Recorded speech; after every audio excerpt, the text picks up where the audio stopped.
High profile पार्टीवर पोलिसांची धाड, गांजा हुक्कासह 85 लाखांचा मुद्देमाल जप्त।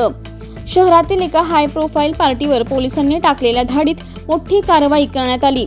या कारवाई दरम्यान गांजा, हुक्का साहित्य आणि इतर प्रतिबंधित वस्तूंसह सुमारे 85 लाख रुपयांचा मुद्देमाल जप्त करण्यात आला। गुप्त माहितीच्या आधारे पोलिसांनी छापा टाकत अनेक संशयितांची चौकशी सुरू केली आहे।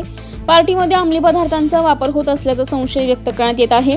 जप्त केलेल्या साहित्याची तपासणी करण्यात येत असून या प्रकरणामुळे शहरामध्ये खळबळ उडाली असून अंमली पदार्थांच्या अवैध व्यवहारांवर पोलिसांची कठोर कारवाईचा इशारा देखील देण्यात आला आहे। पुढील तपास सुरू असून रॅकेटमागील इतर संबंधितांचा शोध घेतला जात आहे।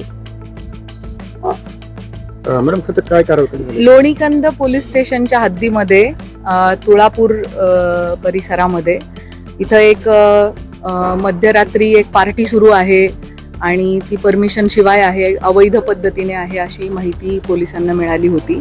त्याच्यावरून या ठिकाणी कारवाई करण्यात आलेली आहे। इथे अशा पद्धतीच्या कारवाईच्या दरम्यान परिस्थिती होती की 100हून अधिक मुलं मुली आणि इथले सगळे ऑर्गनायझर्स या ठिकाणी होते।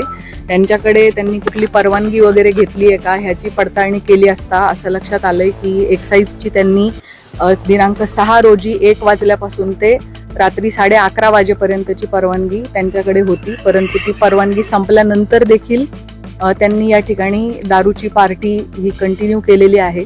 त्याच्यामध्ये काही इसम हे वयवर्ष 21च्या आतले असण्याची संभावना वाटते। आम्ही त्याची तपासणी करून घेत आहोत।